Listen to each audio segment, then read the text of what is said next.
Hello, everybody, and welcome to another edition of the Cerebral Smack Talk live on YouTube and StreamYard.com. It is GoMF Michael Fletcher alongside my good friend Anthony Florio, and we want to welcome the viewers that just witnessed, unfortunately, not a good night for the Boston Celtics fans. The Philadelphia 76ers has come back from 3 games to 1 down and has stunned the Boston Celtics. This is the 2 seed falling to the 7. Philadelphia puts out Boston 109-100 in Game 7, and they have advanced. They will move on to play the New York Knicks in round 2 of the Eastern Conference playoffs. We will cover that on Thursday night. Tomorrow we have a special edition of TXN Sports World where we'll cover the NFL draft. We will get into the second round of the playoffs on Thursday, so we will have that for you. Today's been an epic day, to say the very least. We were honored and blessed to be invited, and we went into the New England Fanfast 11. Myself, Anthony Florio, we're representing Talking Wrestling TXN. A good friend of ours, Brian Keenan, did join us. And we also had Mike Silvera there, but Silvera was more kind of was the reason why we went to this event. And I got to say, without a doubt, probably one of the best days we've ever had as on the podcast for us. Getting to meet some unbelievable people, to say the very least. I think we can say this was probably one of the best times we've ever had. So yeah, all I can say is that we saw a lot of people. We got to see Mark Marrow. We got to see Tino Santana. We got to meet a number of incredible people, not only in the wrestling world, but also in podcasting world. Anthony will give his shout out because I think it would be fitting for him to get to show the love. But we do want to say that tonight, we do want to give a shout out to the podcast crew, two very great guys who helped us out, gave us some pointers what we can do to elevate our program in the very near future. It gave us a lot of wealth for some knowledge that we can definitely relate to and work with. And for me, whenever you're in the podcasting world, I really feel like when you get guys who've done it in the game and been doing it for such a long time and delivers in the clutch, you got to listen to them. You got to listen to that audience and listen to what makes it unique. We sat in listening, watching them do their job, doing their work, and they were talking about Smackdown and some other stuff. And I think me and Anthony both looked at each other and were like, whoa, that's really good. And we want to bring that kind of level to this show here tonight. And we want to continue that as we always do. So with that said, I want to thank Joe Bruin and the wonderful people from the New England Fan Fest. It was an incredible day all the way around. If you haven't seen our videos or haven't seen any of the photos, please go to Anthony and myself's Facebook page.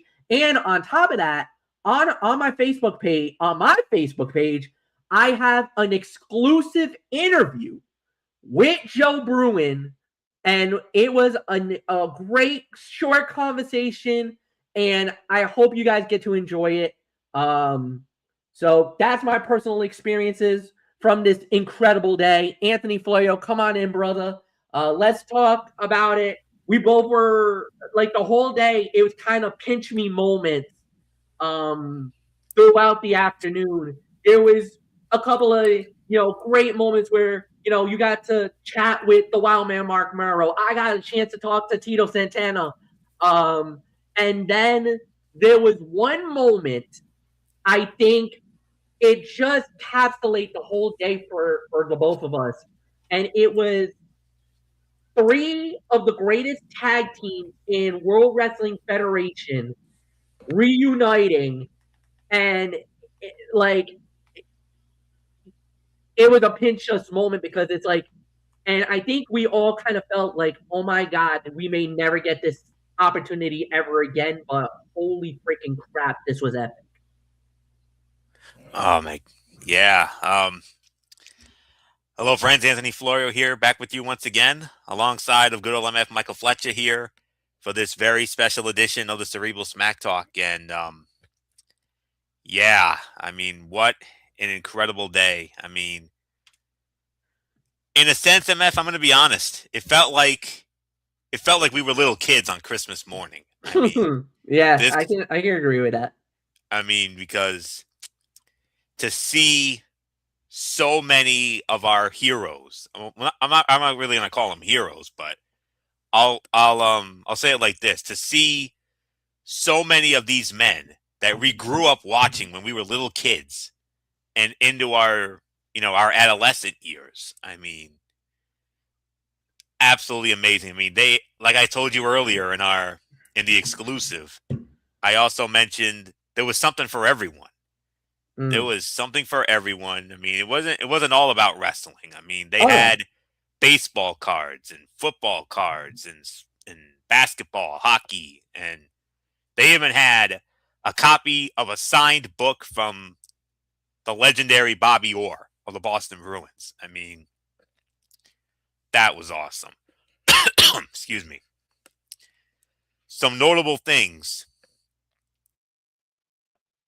They even had I don't know if they were the real deal or what, but they had the replicas of the NXT Championship, the NXT Cruiserweight Championship.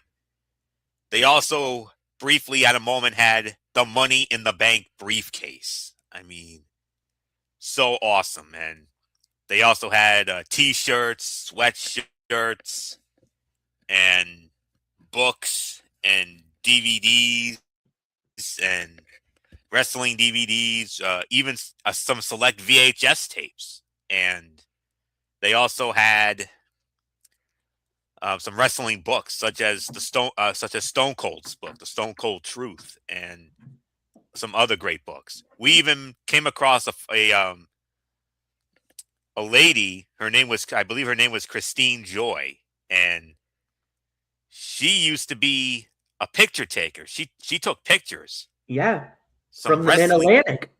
The Mid Yeah, Atlantic. and she showed us some of her work, and we were absolutely impressed. She took quite a few pictures from the inaugural AEW All In.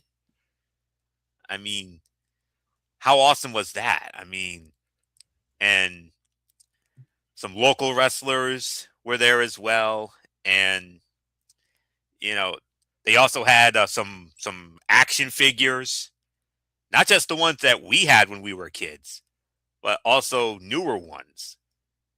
And the only thing I regret was that I didn't film the content sooner.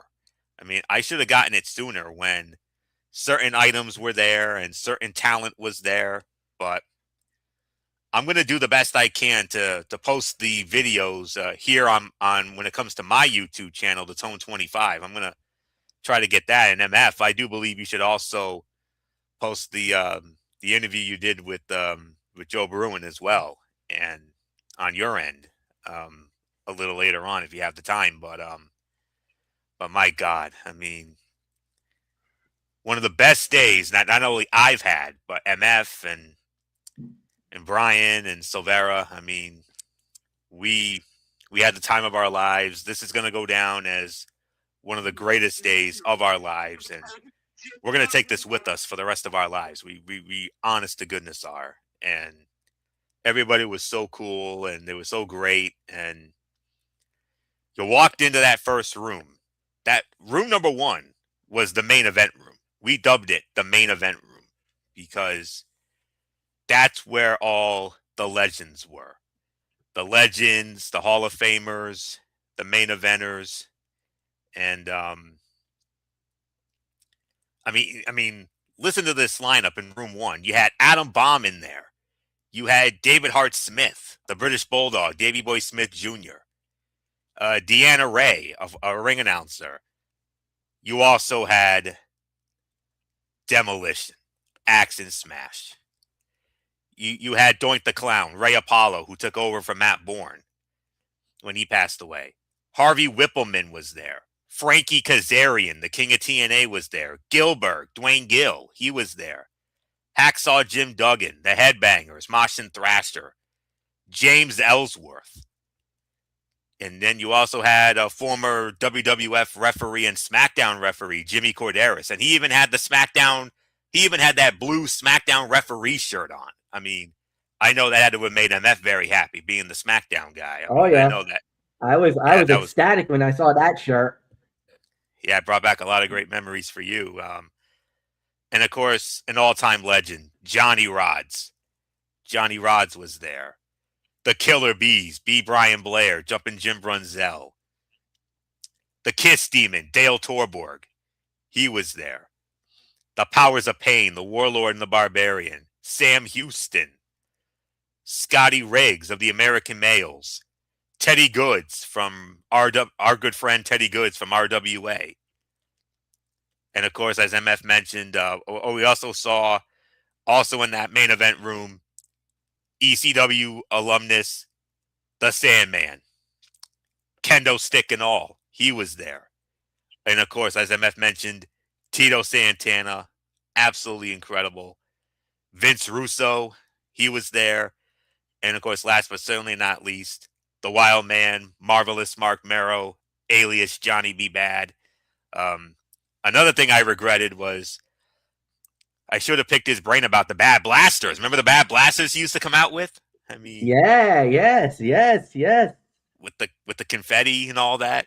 We should have asked him about that. I think it was kind of because we kind of were like lost in the moment, and I know you, and I think it was kind of more because you definitely had something because you and I don't want to like kind of downplay it because this doesn't deserve to be downplayed, but you and him had more of a spiritual connection because of you being a man of faith, he being a man of faith, and I kind of felt like that kind of took the moment to a whole new level, like where for me and him it was more of a wrestling aspect, where for you it's a little more deeper than that.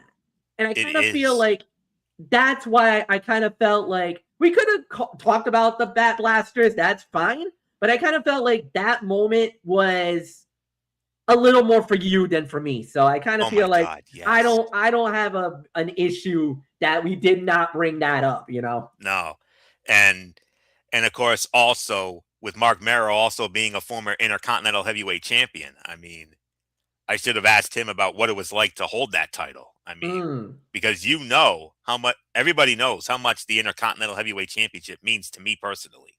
And the respect, the love, the appreciation that I have for that very title, to the point where I went out and bought a replica title, which I've shown on this program many of times over the last 6 years or so.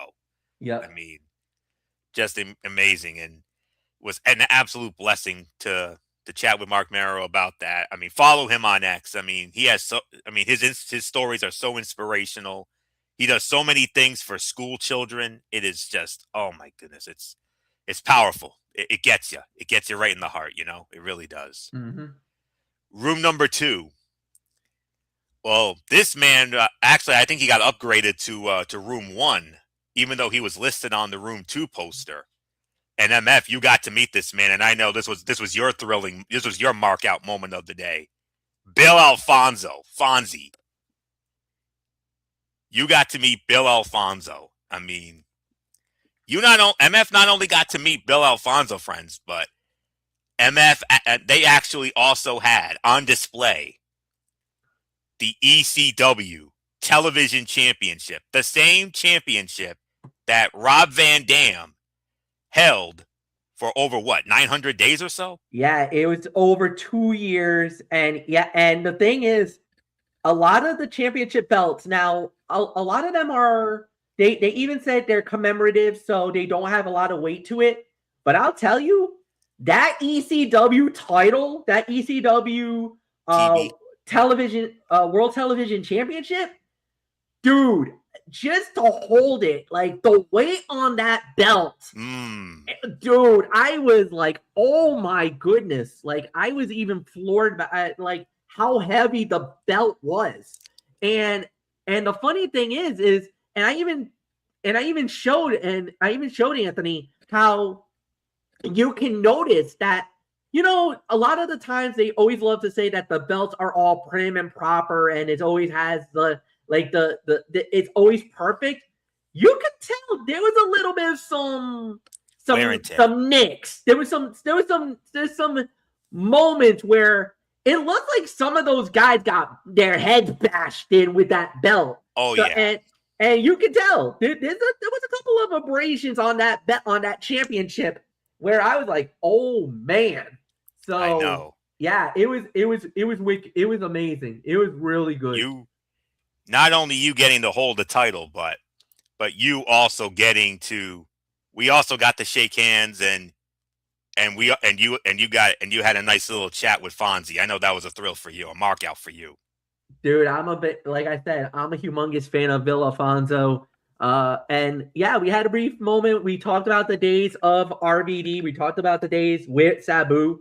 And it was really a lot about the ECW era. And that is one of my, before I was a big fan of ECW. So to see Fonzie there was, oh my goodness, man. That was insane for me. That was insane. So, I know. Yeah, I had a lot of fun with it.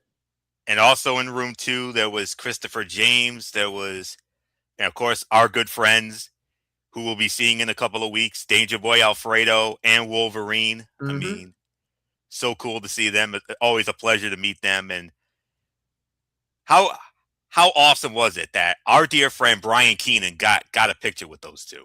Yeah. And actually, I posted that. It's on Facebook. I did post it. So yeah, Indeed, he asked for a photo with the guys, and they gladly obliged, and they definitely did. So props to them, man.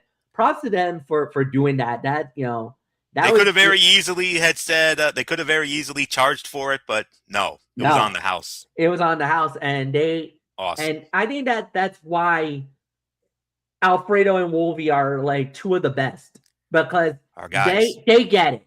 They get it. They get it. That they are wicked cool when it comes to their fans. They are always fans first. Indeed. And that's something that I don't think we can question or deliberate about, because not because many of the guys really were like amazing stand-up guys. They were. I mean, Mero was amazing. Tito was amazing. And that was a thrill for you too, because you met the man. Yeah. In 1992. In 92. And it was that was a full. I mean, did it bring back all those memories when you talked to him and met him? It did. It really did. I mean, I kind of started choking up when I was talking to him a little bit. I don't know if you noticed that, Florio, but yeah, it really brought home, and it was because it was really at the very beginning where it was just it was another thing that we could have done. I mean, when I saw the photos of when I saw the Strike Force photos on his table, I mean, we should talk about Rick Martel. Yeah, Strike Force. Yeah. I mean, that was another missed opportunity. But yeah, yeah. But again, you said it. We got caught up in the moment, lost in the moment. When you get lost in the moment, you can't think. Yeah. You're so overwhelmed, and I mean that in a good way. Yeah. So I mean, it was a great day, and then also in room 2, the podcast room. Yeah, we'll get to that in a second. Yeah. Danny Palmer was in there. Danielle, the Leah, local wrestler. Yeah. I'm gonna skip over this one because we got a story about the next guy on the list in just a moment. Mm-hmm. D-Rex, Julie Cutler, Kayla Lopez, Can't really make out this next one here. Nashoba Nair, Sarah Jade, and the Silver Stallions, Sunny D and Travis Funk. We actually met them for a brief moment. Yep. And yes, we did meet a couple of there were two podcasts set up here. One was based out of Boston. On WMEX, the Final Countdown. Yes. The guy's name was Joe. He was so cool. We talked to him, and he was a pleasure to talk to. But of course, the podcast. I mean, it was great meeting him. But we also got to meet Turnbuckle and Spilt Liquor podcast. Those guys, oh, unbelievable!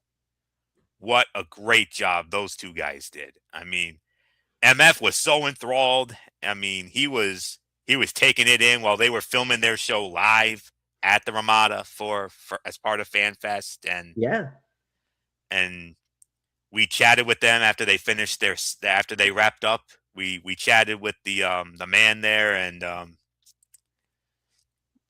man, and he gave us some great pointers, and he said he's definitely going to check out our show, which is awesome, and that goes for the Final Countdown, Joe from WMEX Final Countdown. And I do want to say before you go on, just to give you a programming note, guys, that podcast actually works. He's got two different shows. Yes. And they're both on Tuesday night. The first one's at 7:00. And that's where he does his regular content. He doesn't do wrestling. It's kind of more, he does about movies, sports, whatever. And then the second one at 9:30, that's the one where he does for wrestling. That's the one that he does for the recaps of any shows that they come up. So he'll probably be covering Monday Night Raw, NXT that night. And he really gets into that kind of wrestling show. So for us, that's something that if you need to go out of your way to watch these guys, because like I said, I was entertained as all heck for their performance. I thought they were amazing. They were, and even the W, and then especially the one from Boston too. I was having a good time listening to him. Listen to some of the stories that he had. I was really enthralled by Joe as well. So was I. I thought they did so I was really impressed. And all right, Anthony, go ahead. And last but certainly not least, when it comes to Room 2, Diamond Dallas Page. That line. Yeah. You should have been there. Oh, it was huge. It was huge. Oh. I mean, where did it even begin and where did it even end? I can't get over it. Those lines were, he had the biggest line of anybody. I mean, and why not? I mean, not just for his career in WCW and WWE and TNA, but also what he's done for DDP Yoga. And as we were walking around, he even acknowledged one of the fans who was fortunate enough to get the photo with him and all that.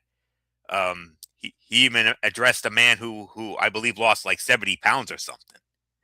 And maybe it was because of the DDP Yoga. What's that? Yeah, 71 pounds is what he said. Yeah. And I'm guessing I'm guessing a lot of that had to do with the DDP Yoga. I mean, which is, you can't understate what he has done with that DDP Yoga. I mean, I know he's done it for a lot of people, but the three most notable: Jake the Snake Roberts, Scott Hall, and of course Lex Luger. To the point where he is going all out to try to help Lex Luger walk again. I mean, we thought it was going to happen when Lex Luger was inducted into the Hall of Fame last year. I mean, we thought for a moment that it was going to happen, but I'm sure he's probably still got some progress.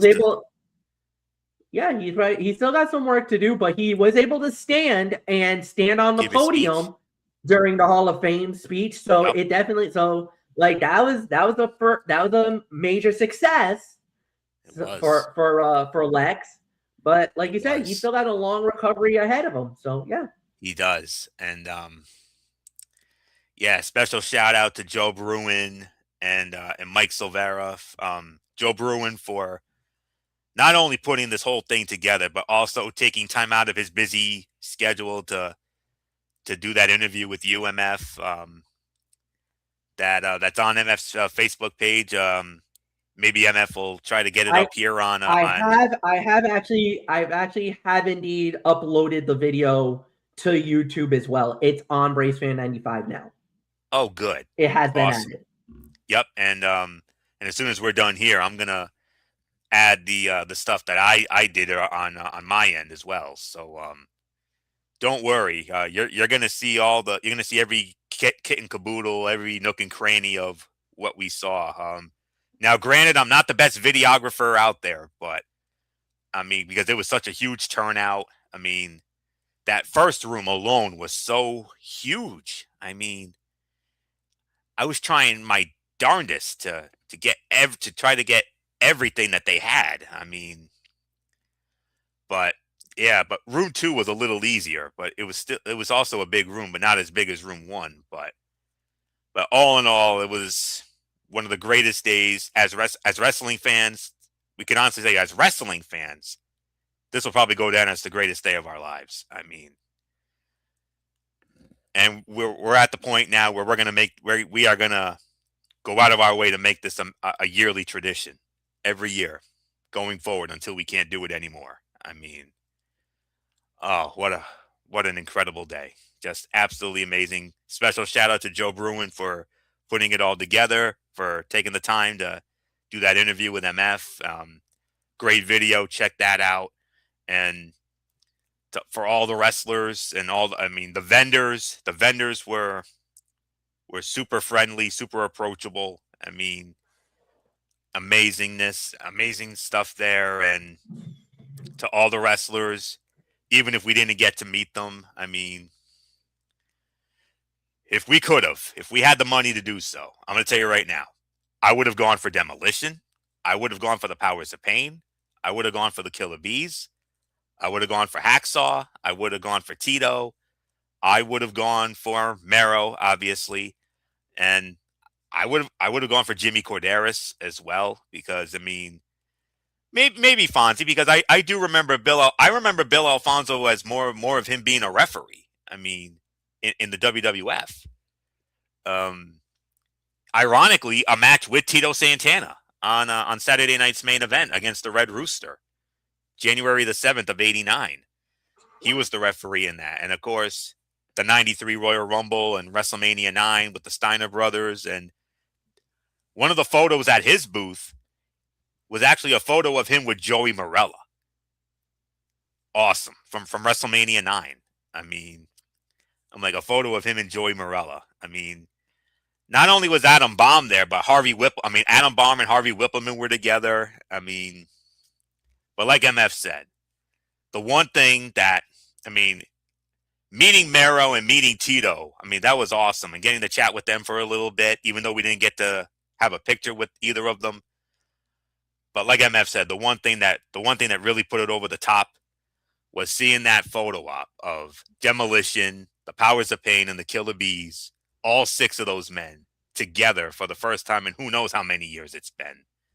But wrestling is a community. Wrestling is a family. It's a brotherhood. And like us, and to see those 6 men all together, I mean, how could you not? I mean, how could you not jump on that opportunity? I mean, I did get a shot, but I'm going to tell you right now, MF got way better shots than I did. I mean, he got way better shots than I did. I mean, mine was solid, but not overly spectacular. I'll be honest. But to wrap it all up, I know we got to get into our other shows. I mean, we could talk about this all night. Honest to God, we could, but because we got so many stories for days about it. But this is just a day. I mean, May 2nd, 2026 is a day that I will remember.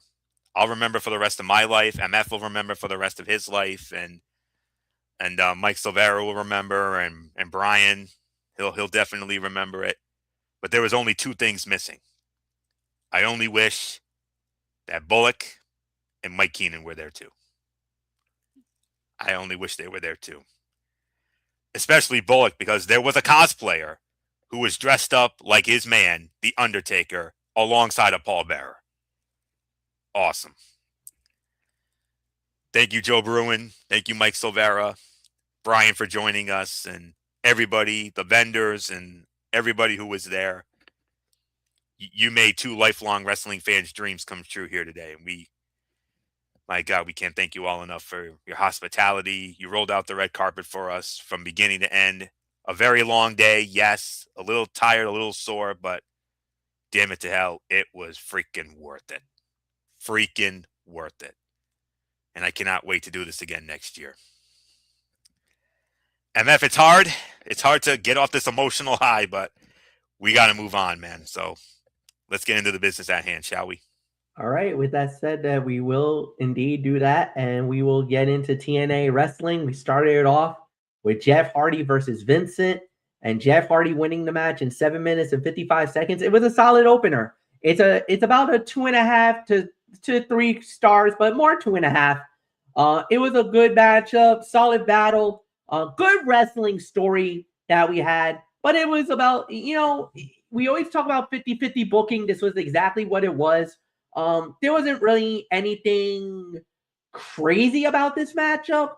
So I thought it was an okay match, just not much more to say on it. So Anthony, it's yours.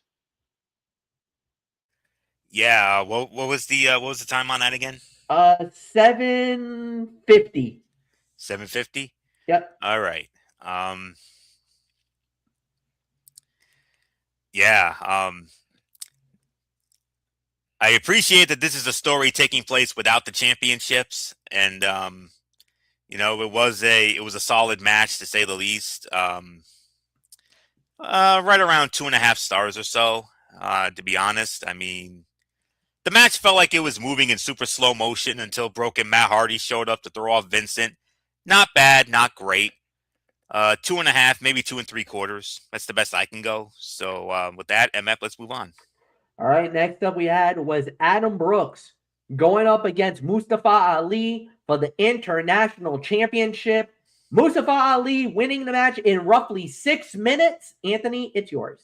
Another 2.5. I'll tell you what, Mustafa Ali, he was not messing around here, man.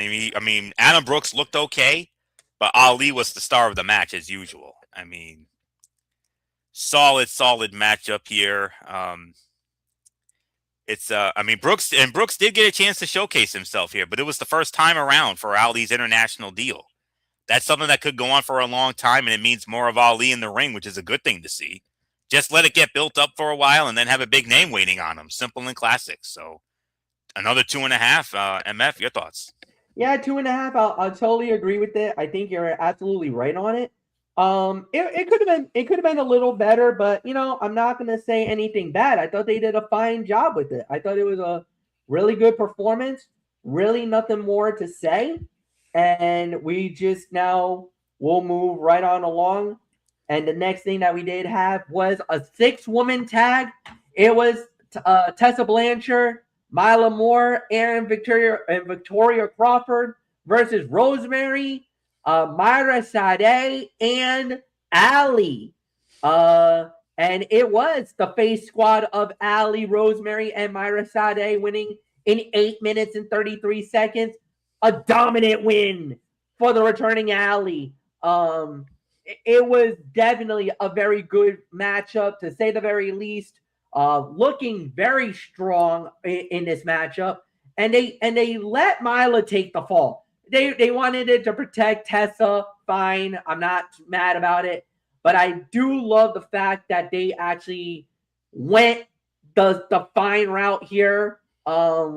And just to see Ali back in the ring is always a good sight to see. She is, she's the sweetheart of the group more than anything else. And it was just good to see her out there. So it looked like there was a little rust, not a lot, but there was a little ring rust on Ali. But still, she looked good. I thought it was a good performance. So 833, about a 3-star bout. Anthony, go. Yeah. Another 2.5 to 3 here. it was a pretty fun match, low key, and I'm definitely happy to see Allie back in the ring again, and Rosemary and her history, always fun to explore. And it was a little surprising to see Mila Moore take the fall here, because if you've noticed lately, Victoria Crawford was doing the job for that trio recently. She was doing quite a bit of jobs, but nice to see Allie get a win after such a bad case of death. At least she still has something. Mila Moore took the fall. Victoria had been the team's designated loser, but we're not sure how long the Undead Realm ladies are going to be around, but at least we got a nice moment there. So 2.5 to 3 for me. So with that being said, MF, let's move on. All right, next up we have was Mr. Elegant going one-on-one with the hometown man. And unfortunately, it is no joy in Mudville this time around. Mr. Elegance winning the match in 6 minutes and 3 seconds. It's all yours. Another theme of the show, 2.5. Honestly, MF, I'm not sure what to make of this. Mr. Elegance, he really isn't that good, if I'm being honest, which I guess is the entire point. Either way, he's better as someone who stands outside and poses a lot, as the in-ring side of things is not his strong suit. The whole Elegance brand needs something to do, though, as they're just kind of floating around at the moment. So I'll give it a solid 2.5 for the effort. So MF, your thoughts? Yeah, about 2.5. I thought they did a fine job with it. I don't think there's really much more to say about it. Now we go into the main event in a Walk with Elias strap match. It was Elijah going one-on-one with Frankie Kazarian, the aforementioned Frankie Kazarian. Elijah winning the match 16 minutes, 27 seconds. Ladies and gents, you got ourselves the fight of the night. This was a 3.5, 4 stars. You can make an argument for 4.25, but it was about 4 to 4.25. Amazing matchup. Great body of work. Great psychology. Outcome never in doubt. And it was a big victory for Elijah. So yeah, the Walk with Elijah strap match goes to Elijah. And Anthony, it is yours. Yeah, 3.5 to 4 on that one. I mean, the only thing I'm not really a fan of, the feud was only so interesting in the first place, and but hey, I mean they went balls to the wall in this matchup here, and solid action in that, and hang on, just trying to check something here. All right, okay, it was mindless fun. But sometimes that is the best kind of fun, and we all walked with Elijah on Thursday night. So, 3 3/4, teetering on 4. I definitely agree with the rating on that. So, overall, I'm leaning more toward I'm between 7 and 7.25 on this one. It was not a bad episode of Impact, although I will say that the main event and the Knockout 6-woman tag helped make it better. Santino Marella coming back will continue the oil and water authority figure angle as the show gets ready for Sacramento. They got their next live show coming up on May 15th, and or I should say May 14th. And on that night, Leon Slater has a chance to become the longest reigning TNA X Division champion of all time when he defends against Cedric Alexander. So, can Leon make more history? He's already the youngest title holder in history. Can he be the longest running in history? We'll find out in a couple weeks. So, yeah, 7.25. That's the best I can go for Thursday night's Impact. So, MF, your overall thoughts, and then we'll get into SmackDown. Yeah, I'll say 7 out of 10. I thought this was a very fine show. I thought the body of work was really good. And yeah, I enjoyed it very much. I think there's really nothing bad to talk about. So yeah, I was very, very aforementioned for it. So yeah, really nothing more to say. Let's get into SmackDown Live. We did start out with the promo segment with Cody Rhodes, interrupted and welcome to the revolution. Ricky Saints debuts on SmackDown Live and cuts a promo that led to a match later in the night between the two men.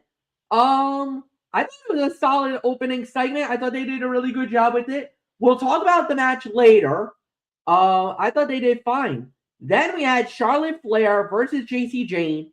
Winner of the bout in 10 minutes and 5 seconds was JC Jane.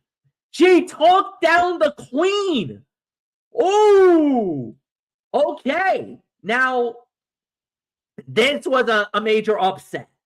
I think a lot of people did not have that on their bingo card. But if you're going to make Fatal Influence a dangerous force, if you're going to make Fatal Influence a major threat in the game, this was the outcome that had to happen.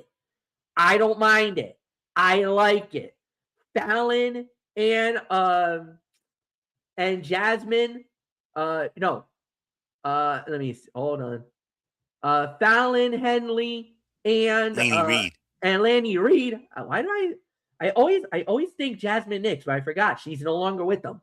But Lanny Reed and Fallon Henley were very instrumental in the ending of the matchup. So yes, there was a little bit of an overbook, but they did exactly what they needed it to do. They got the win. Obviously, that brought Alexa to the party. They went after her. Then Rhea Ripley showed up, and that was it. It was a clear out. So, Fatal Influences starting to really start to cause more trouble on the SmackDown side. And we're going to wait and see how this plays out. This is going to get very interesting down the line. But at the end, I'm good with it. I'll say about 3 stars. I thought they did a really good job with this matchup. Anthony, it's yours.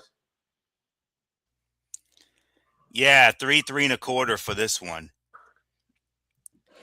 There was a moment in the match where Charlotte forced JC to the corner during their initial lockup in an attempt to intimidate JC, but JC didn't seem fazed. A lot of how this match was structured was designed to show off their wrestling ability, and it worked. Even with a few moments that did not look as clean as they wanted, they looked good for two people who have never shared the ring outside of a single Royal Rumble.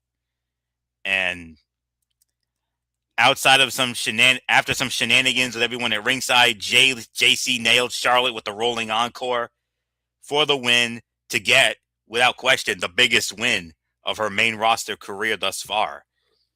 And Fatal Influence attacked the former tag champs until Rhea Ripley made the save. Charlotte shook her hand to say thanks, but she didn't seem happy about needing the help.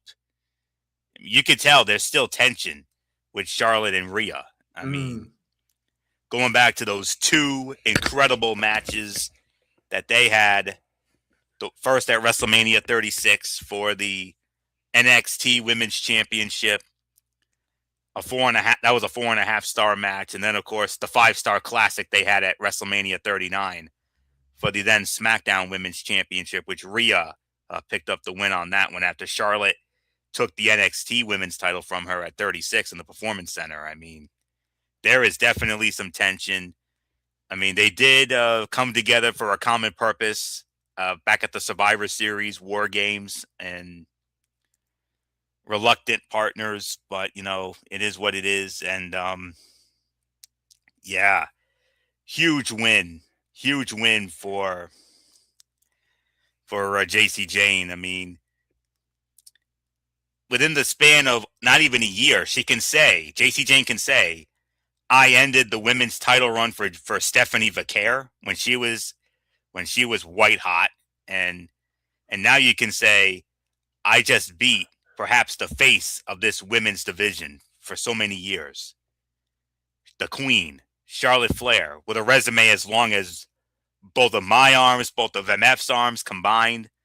I mean, Charlotte's resume is a who's who. We already know it. You already know it. So for JC to get the fall on her, that is going to elevate her right up there into contention. And I'm telling you that they're very high on JC Jane, and and rightly so. I mean, she is unbelievable. Booker T calls her a rock star, called her the rock star in NXT. He's not wrong. You're seeing why. She is indeed a rock star. At the rate she's going, MF, I don't think it's going to be long before we see gold around that pretty little waist, aren't we? Oh no, I don't think so. I think she could, and they could elevate her. She might actually get the same rub that Obafemi's getting. I could actually see her winning the title by SummerSlam. If there's a Queen of the Ring tournament, I think she could win it, get the shot at Rhea. We may be looking at the next women's champion by SummerSlam, Anthony. I really think that's very possible now. Definitely, So, positively, and of course, same thing can be said with Oba. yeah. I mean, he could be world heavyweight champion by SummerSlam. Who knows? If they do the King and Queen of the Ring, I think we're looking at the King and Queen right here. Yes. Wouldn't No doubt surprise about us. it. No doubt Three about it. and a quarter for the match. All right. The next fight of the evening was for the WWE Tag Team Championships. The champions, Damian Priest and R-Truth versus the challengers, Axiom, Nathan Frazier and Axiom. For Fraxium, winners of the bout, 9 minutes and 35 seconds. And still, the WWE Tag Team Champions, R-Truth, Damian Priest. Anthony Foyo, it's yours. Oh yeah. Another solid 3-star match. Nathan Frazier and Axiom, the high flyers, they did not seem to mind giving up a lot of size because they used their speed to keep the champions on defense throughout most of the bout. This was a fun back and forth bout that made Fraxium look good, even in defeat. And Damian with the razor's edge on Axiom for the win. And then the MFTs came out. They attacked both teams after it was over. The big man, Talatonga, took out all 4 men as Solo was playing traffic cop on that one, air traffic controller, whatever you want to call it. So, yeah, there isn't much more to say on that. So, solid 3 stars for me. MF, your thoughts? Yeah, solid 3 stars. I thought it was a good matchup. Could have been better in certain areas, but I'm not going to be too mad about it. Outcome never in doubt. And I gotta say, R-Truth and Damian Priest, for them just to be a thrown together tag team, has done a really good job being the tag team champions. Even though I think the division really needs a little bit of a wake up call and a little bit of some help, but I'm not going to be too harsh about it. I thought they did a really good job with it. So next up we had on the show was Cody Rhodes versus Ricky Saints, non-title match. Winner of the bout in 9 minutes was Cody Rhodes. Solid matchup, but at the end of the match, well, let's just say Smackdown got a big boost. The ring general, Gunther, showed up. He jumped the ring and put Cody to sleep with a sleeper hold. What? So, was this the favor that Gunther asked Paul Heyman for? To have a move from Raw to SmackDown to go after the WWE Championship? Could be. Could be. You don't know. But I'll say this. If you're SmackDown, you need all the help you can get to get the ring general Gunther. I think that's a win. That's a major win. And I'm not mad with this. I was very ecstatic with what happened. So yeah, without a doubt, the match itself was about 2.5 stars. It was a fine match. It was kind of a, it was fine for what it was worth. It was playing the ebbs and flows that they were normally doing.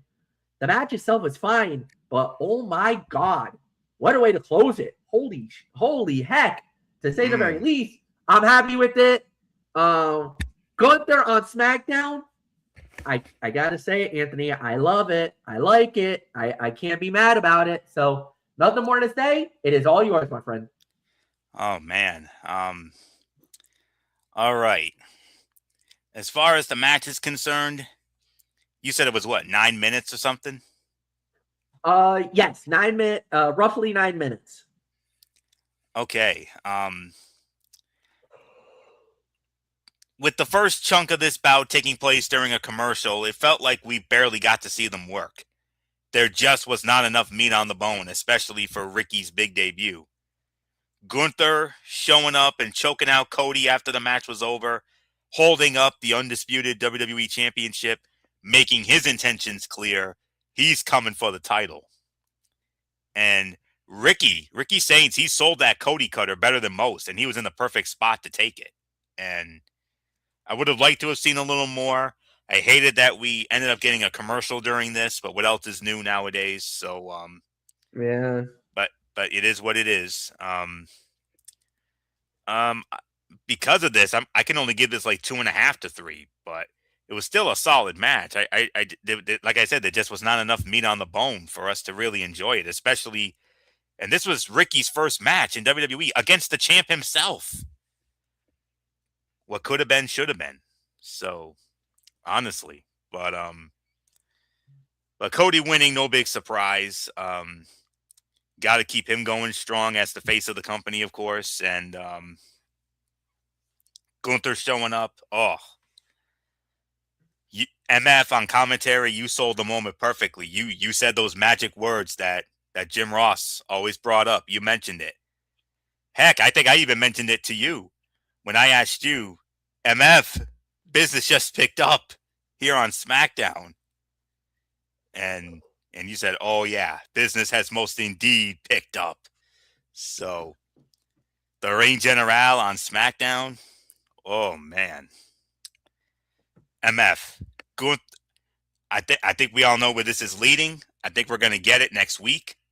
Cody and Gunther at Backlash for the WWE Championship. That's gonna feed families. That is going to feed families and then some. Oh my God, that's gonna be nuts. Backlash shaping up to be a pretty damn good card.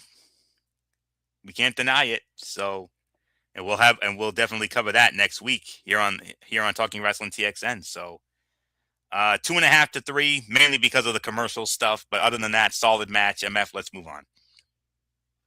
Yes, no doubt about it. So unfortunately, we did have a cutout, but it was a necessary one.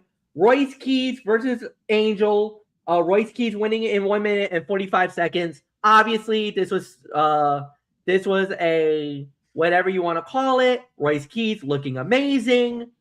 No doubt about it, worthy of the moment. So then we had basically some stupid stuff. I'm not even getting into this. All right. Good. It was about Sami Zayn with the gingerbread man. No. We're not getting into that. No. We're gonna blow by that completely. Ill-advised, so ridiculous. I cannot believe they wasted that junk on my TV. No. And Sammy himself even talked about it. Sammy was channeling our frustration about it too. I was like, "What are we doing? Like, we're really doing this? Like, SmackDown, what are you doing, brother?"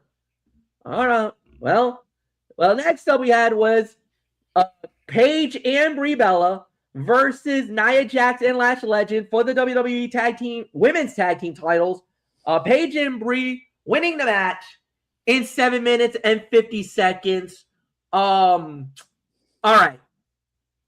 I know what they were trying to do.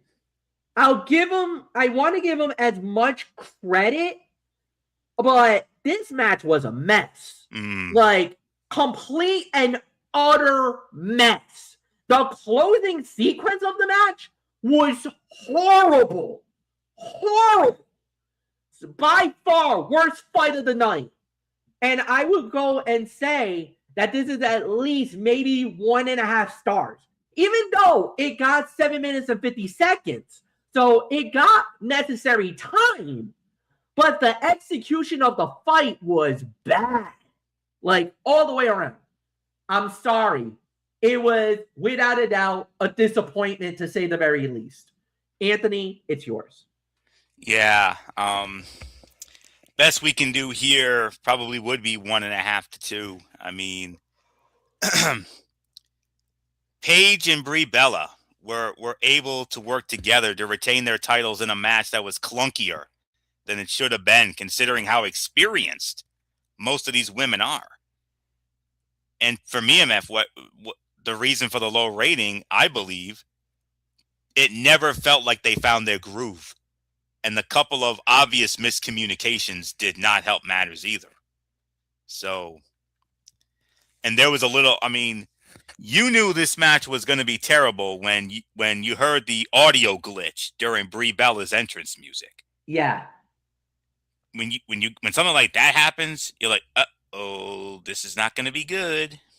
And sure enough, and here's another takeaway from the match. There was a very weird moment when it was clear Nia was supposed to prevent a tag, but Paige got it anyway. So they had to bring in Brie Bella early. That's just one of the many concerns about this particular bout.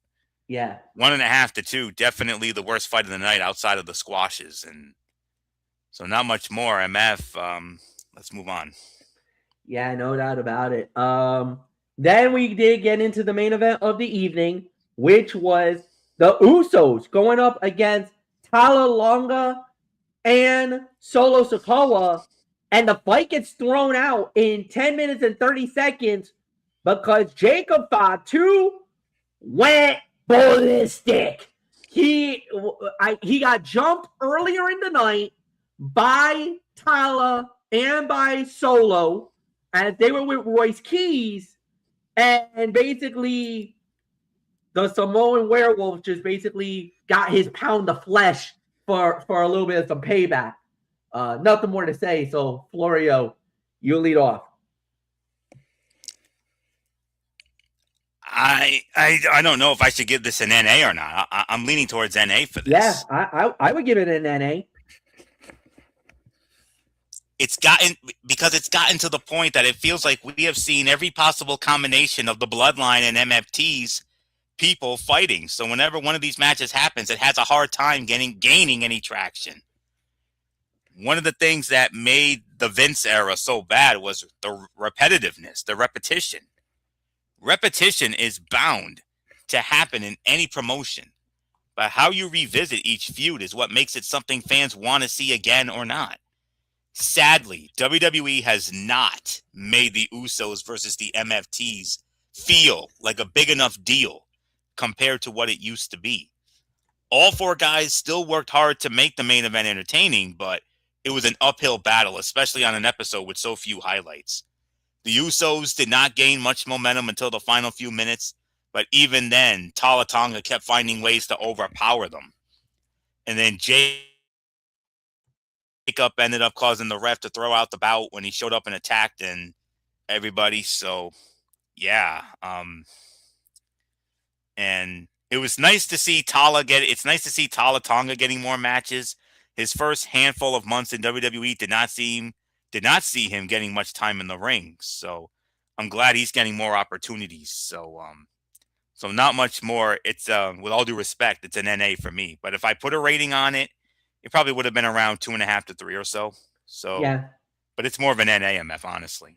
No, you're right. It is more of an NA than anything else. It could have been better in certain areas, but I'm not going to be too mad about it. I thought it was a fine matchup. I liked the battle. I liked everything about it. So no, we're all good with that. So we're just going to move right on along. Next up, we had and actually that was the last thing on the show. Overall review. It was a solid show. It's a 7 out of 10 for me, more than anything else. So, I mean, yeah, there's really not much to say here, Anthony. I wish it could have been better, but I don't think we're going to be too mad about it. So, yeah. So, Anthony, it's yours. Yeah. If I had to put a letter grade on this show, it would be a C+. I feel like this was a C+ show. That's right around that 6 to 7 range. Last night's show got off to a good start with a strong promo segment from Cody Rhodes and Ricky Sainz, followed by a fun match between JC Jane and Charlotte Flair. However, it went downhill from there. The tag match with Fraxium, R-Truth, and Damian Priest was decent, but Cody Rhodes and Ricky Sainz fell short of the mark. The stuff with Sami Zayn, Trick Williams, and the Gingerbread Man has already overstayed its welcome. But if they focus more on the wrestling and less on silly costumes, they can get this feud back on track. Backlash is next week, but it did not feel like there was much urgency applied to the build-up this week. So this is right around the 6 to 7 out of 10 range. I'm leaning more towards 6.5 to 7. That's right around C+ range for me. So C+ show for me. So not much more to say except MF. Let's put the bow on this most exciting Cerebral Smack Talk here tonight. Well, not quite. Unless, not quite. That's right. We got one order of business left. We got one more order of business. AAA just went off the air just moments ago, so we can definitely cover it now. Okay. We started off with El Hijo de Vecino versus Mini Vecino, and Mini Vecino winning the match in 12 minutes and 46 seconds. This was the fight of the night. Unbelievable matchup, to say the very least. It could have been better in certain areas, but the ending was amazing. And yeah, this was unbelievable how this played out. And it was wild how that went down. Then the other matchup, there was only 2 matches, which was Rey Fenix going one-on-one with Laredo Kid. Rey Fenix winning the match in 9 minutes and 38 seconds. He is now opened himself up in a championship committee moment. I do believe the next time out, maybe on May 30th, he may be fighting for the Cruiserweight Championship of the world. So we will see if that does indeed happen. Then we had basically a whole bunch of different stuff that happened in the and I'm gonna explain this whole situation because there's a lot. So the first one was that they had everybody there. They had Adriana Abriz, we had Dorian Rotan, and they basically and a whole bunch of security because this was the thing for the mask versus mask. Okay, so this is what happened. And what happened was Dorian Rodan, on the behalf of the original El Grande Americano, Dorian says that his family has always presented the best matches in the history of Lucha Libre. The most sacred type of mask is mask versus mask. The loser will have their mask taken off and to reveal their identity. However, he asked for them to sign. The original asked to pause for a moment and said that he had a paper to present to Dorian Rotan. It was a letter from the attorney for the original El Grande Americano and said that he would not face unless certain conditions were met. So here are the things.